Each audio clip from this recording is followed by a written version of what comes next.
ओ madam किधर? ये crime scene है। क्या हुआ है यहाँ? मैडम एक्सीडेंट हो गया है। मरने वाला रिक्शा ड्राइवर गणेश है, इसकी उम्र 34 साल है। मैडम शायद नींद में रहा होगा, आंख लगी होगी चलाते चलाते।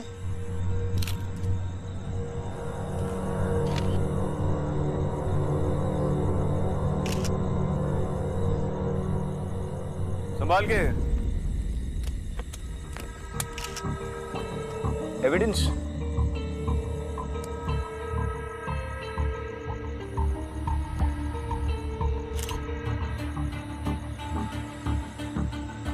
वनराज।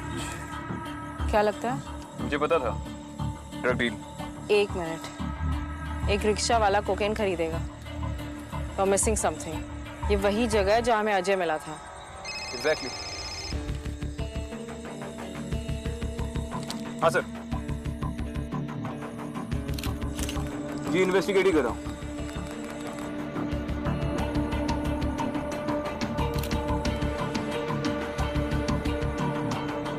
जी।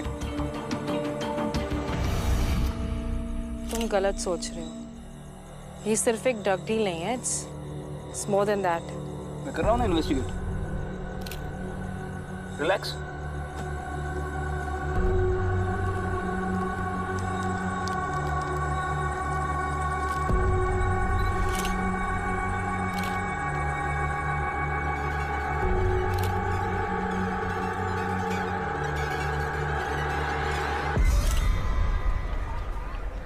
सर, फिर से हो रहा है। सच में सर, फिर से हो रहा है। कल भी हम यही थे ना? सर, एक और रिक्शा वाला मारा गया। तुम कहना क्या चाह रही हो शिवानी? सर, ये पैकेट हमें उस रिक्शा वाले की जेब से मिला। ये वही पैकेट है जिसमें मैंने बिट्टू और उसकी गैंग को ड्रग्स भरते हुए देखा था, और मैंने टेस्ट भी करवा लिए। It's 100% match. बस एक अनफॉर्चुनेट एक्सीडेंट में वो मारा गया और हमें मिला, that's it. Sir, national park के रास्तों पर रात में कोई नहीं जाता। मैंने रिक्शा वाले की कॉल रिकॉर्ड्स चेक की है। उसने लास्ट कॉल अपने दोस्त को किया था। उसके दोस्त का कहना है कि गणेश रिक्शा वाला मरने से पहले उसने रास्ते में एक लड़की देखी थी शादी के जोड़े में, और अचानक फिर फोन कट हो गया। These drugs are hallucinogens। इनके असर में न जाने लोगों को क्या क्या दिखता है। सर, 10 साल पहले ये लड़की माधुरी शी वेंट मिसिंग। उसकी शादी थी तो तो हमें इन्वेस्टिगेट करना चाहिए। हो सकता है उसका मर्डर हो गया हो और क्या वो भूत बनकर सबको मार रही है? सर, ये एक्चुअली ये बोल रही है। लोकल थाने के पुलिस वाले भी यही कहते हैं कि वहां पर एक लड़की दिखती है शादी के जोड़े में। सर, आईपीएस का मतलब अब इंडियन पागल सर्विस हो गया क्या? और विक्रांत, तुम्हारी थियरी क्या है? थियरी काफी सिंपल है सर। अजय पटेल वनराज से मिलने नेशनल पार्क में गया, पार्टी ड्रग खरीदी और ओवरडोज करके पागल हो गया। वनराज शहर से भागने के चक्कर में नेशनल पार्क में छुपा हुआ था, और वो रिक्शा वाला भी शायद उसी से माल लेकर जा रहा था कि उसकी गाड़ी आउट ऑफ कंट्रोल हो गई। अब हमें नेशनल पार्क में वापस जाकर वनराज को ढूंढना है, दैट्स इट। और गाड़ी आउट ऑफ कंट्रोल होते होते उसने अपने दोस्त को फोन कर लिया। फर्स्ट ऑफ ऑल विक्रांत, मैंने तुम्हें पहले भी कहा था, वनराज नाम का शख्स शायद एग्जिस्ट भी नहीं करता। ये बस एक सोच है और कुछ नहीं। और तुम्हें कैसे पता अजय वनराज से मिलने गया था? नहीं सर, कल आपके सामने वनराज का नाम अजय ने लिया। नहीं, तुमने लिया, मैंने तो सुना भी नहीं। और वैसे भी अजय के ब्लड सैंपल से पता चला है कि ही वाज क्लीन, तो तुम्हारी ये ओडी वाली थियरी भी लॉजिकल है। जहां से मैं देख रहा हूं, तुम दोनों बस बेतुकी इलॉजिकल बातें करते जाते हो। सर, आप मेरी बात सुनिए। इसकी सही है। तुम दोनों पुलिस वाले हो, सारे लीड्स को फॉलो करो, एविडेंसेस ढूंढो, फिर आकर मुझे बताओ क्या हुआ, समझे? सर, दोनों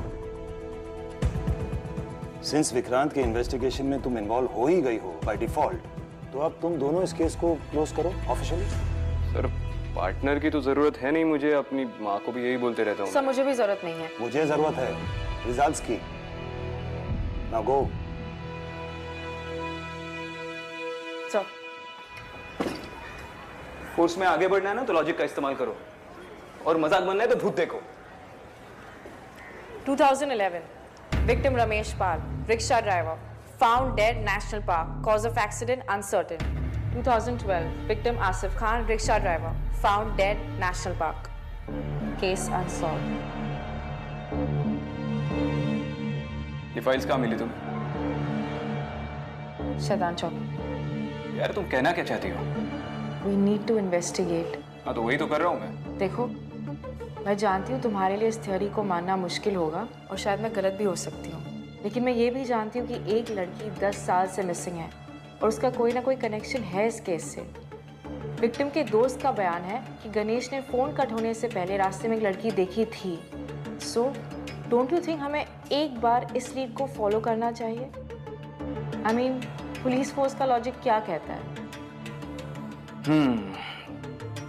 तो ऐसी सिचुएशंस में सबसे पहले क्या करते हैं?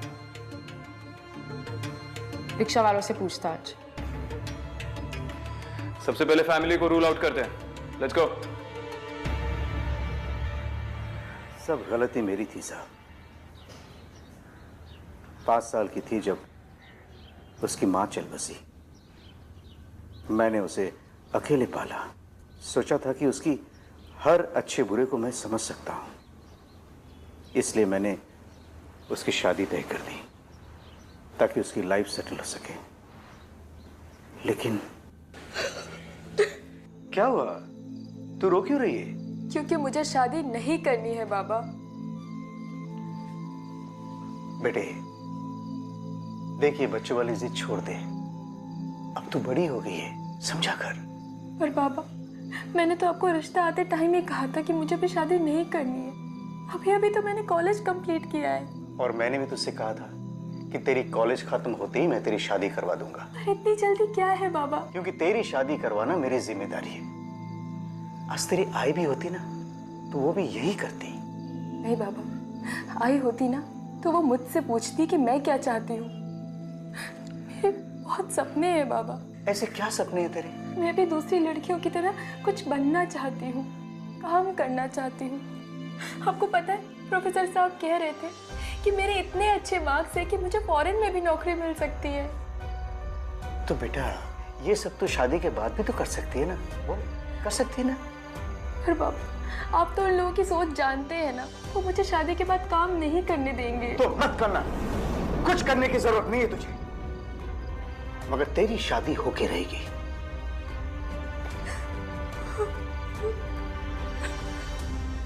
मेरी बेटी काम करके मुझे विदेश ले जाना चाहती थी। हमारे लिए एक बड़ा सा घर खरीदना चाहती थी। मैं कभी सोच भी नहीं सकता था कि एक लड़की के मन में काम करने की इतनी चाह हो सकती है। बस आप मेरी माधुरी को वापस ला दो। मैं उसे डांटूंगा नहीं, गुस्सा भी नहीं करूंगा साहब। उसका कोई बॉयफ्रेंड था? नहीं साहब, उसे तो सिर्फ पढ़ाई करने का शौक था, लेकिन पता नहीं कहां चली गई।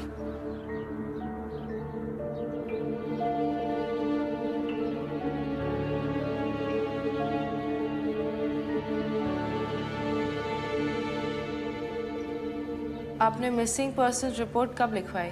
अगले दिन सवेरे, लेकिन पुलिस वालों ने मिसिंग कंप्लेंट लॉन्च नहीं की। कहा कि शायद आपकी लड़की कहीं चली गई है, वापस आ जाएगी। जब अगले 2 हफ्ते तक मेरी बेटी वापस नहीं आई तो फिर जाके कहीं उन्होंने मिसिंग कंप्लेंट लॉन्च की। और इन्वेस्टिगेशन किसने किया था? साहब, कितनी लड़कियां गायब हो जाती हैं। कोई अपने बॉयफ्रेंड के साथ भाग जाती है और कोई अपने माँ बाप के डर से। लेकिन ये केस मुझे याद है। तो इन्वेस्टिगेशन से क्या पता चला? कहीं बाप ने तो? नहीं सर, इस केस की मैंने खुद छानबीन की है। बाप रिश्तेदारों के साथ ही था, शादी का माहौल था, बहुत लोग थे, और ये लड़की लास्ट टाइम टैक्सी लेती हुई दिखी थी। और नेशनल पार्क के लिए जब टैक्सी लेके गई, वहां उसकी टैक्सी खराब हो गई और उसने रिक्शा कर ली। तो टैक्सी वाले ने बताया कौन सा रिक्शा? सर, वो काफी बूढ़ा था, लेकिन उसके डिस्क्रिप्शन के हिसाब से हमने 8-10 रिक्शे वालों के लीड्स मिले जो उस एरिया में रिक्शा चलाते थे, लेकिन टैक्सी वाले को नंबर प्लेट याद नहीं था सर। और आपको लगा लड़की भाग गई, है ना? How convenient. रिलैक्स। उन रिक्शा वालों की डिटेल्स दे दो। रिक्शा वालों की डिटेल्स तो मिल गई है, लेकिन शुरू किससे करें? वो भी पता चल जाएगा।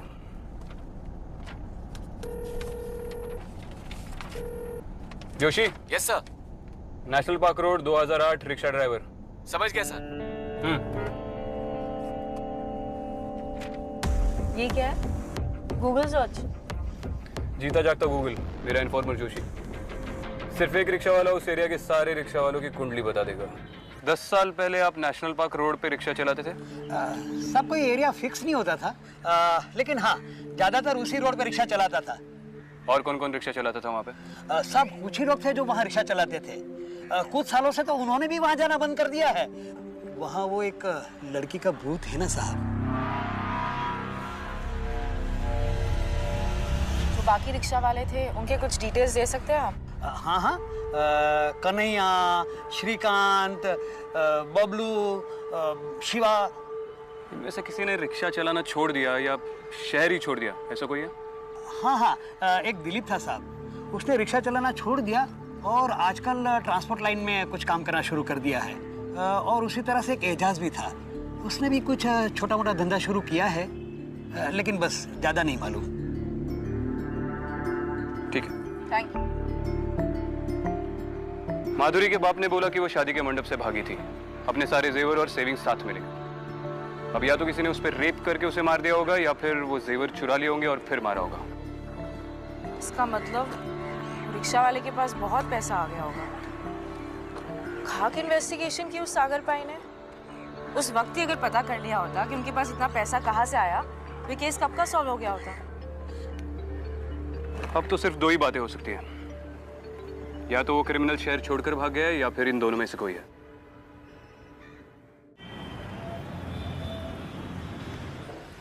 क्या ये मुझे कहाँ फंसा रहे हो साहब आप? मैं सीधा साधा परिवार वाला आदमी हूँ। रिक्शा चलाना क्यों छोड़ा?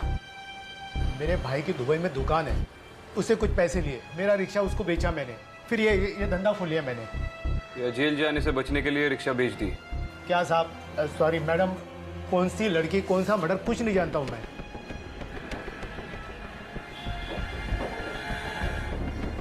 अल्लाह कसम साहब झूठ नहीं बोलूँगा, मैं नहीं जानता हूँ साहब। तेरे भाई और घर वालों के डिटेल्स दे दे।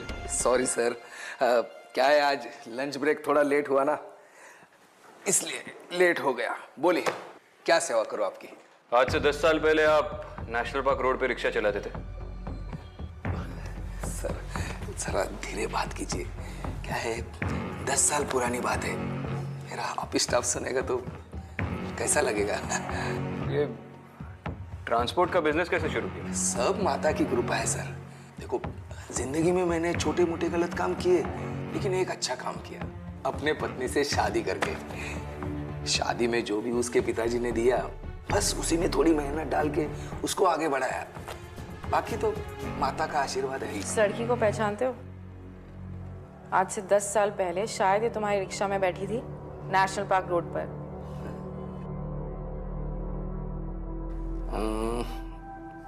ऐसे थोड़ी याद रहेगा मैडम, क्या है मैं उसी रूट पे रिक्शा चलाता था, बहुतों को पहुंचाया है मैंने। अब लेकिन ये सब आप क्यों पूछ रहे हैं? एक सवारी अभी तक पहुंची नहीं है, दुल्हन के लिबास में। अच्छा, मैं क्या बता सकता हूँ, लेकिन इस देखिए एक बार फिर से देख लीजिए, शायद कुछ याद आ जाए। नहीं नहीं नहीं।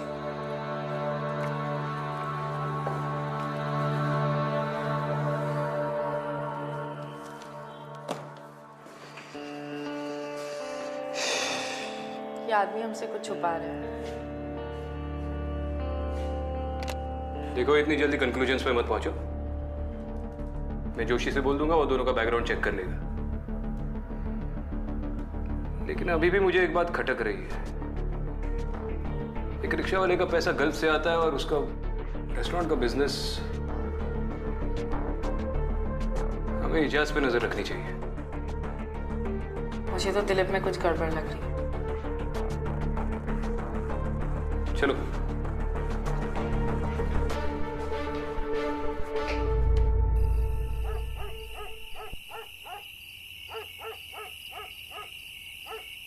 यार, फर्स्ट ऑफ ऑल मेरी ये समझ में नहीं आ रहा कि मैं एक 10 साल पुराना केस क्यों सॉल्व करने की कोशिश कर रहा हूँ। आई थिंक तुम एजाज पर अपना टाइम वेस्ट कर रहे हो। कॉल्ड गट इंस्टिंक्ट। इस बंदे में जरूर कुछ गड़बड़ है, ये डर के मारे जरूर कुछ गलत करेगा। विक्रांत, दिलीप ने अपना ट्रांसपोर्ट का बिजनेस माधुरी के मिसिंग होने के 2 महीने बाद शुरू किया। हाँ तो उससे क्या प्रूव होता है शिवानी? और हम ये पॉसिबिलिटी भी रूल आउट नहीं कर सकते कि माधुरी शायद अपनी मर्जी से भागी हो। पर शादी के 6 महीने पहले उसने ट्रांसपोर्ट का धंधा शुरू किया एंड गेस व्हाट विक्रांत, उसने गाड़ियां खरीदी बिना किसी लोन के। इतना काफी है उसके खिलाफ वारंट निकालने के लिए। अच्छा ठीक है, मैं तुमसे बाद में बात करता हूँ। हाँ जोशी बोल। सर वो आदमी ने आपको झूठ बोला था। कौन? इजाज? नहीं सर, दिलीप ने। सर दिलीप के ससुराल वालों ने उसे कुछ भी पैसे नहीं दिए। लड़की का बाप तो खुद कर्जे में डूबा हुआ था। दिलीप ने शादी के टाइम उसका भी कर्जा उतारा था। तो फिर उसके पास इतना पैसा कहाँ से आया? तू एक काम कर, तू दिलीप के घर का एड्रेस भेज। शायद माधुरी सच में कहीं दूर चली गई है और वापस आना ही नहीं चाहती। ऐसा नहीं हो सकता। आपको कैसे पता? कोई भी बेटी अपने बाप को जानबूझकर इतना दर्द नहीं देगी। अगर उसे आना नहीं था तो एक फोन या चिट्ठी जरूर लिखती। शायद वो आज भी कुछ कह रही हो।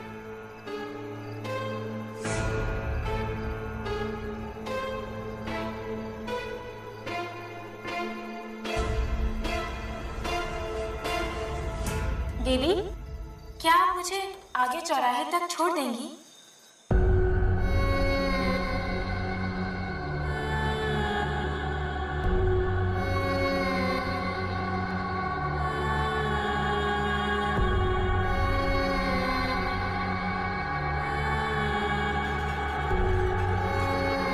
दीदी, क्या आप मुझे आगे उस चौराहे तक छोड़ देंगी?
तुम सही थी शिवानी, तुम सही थी।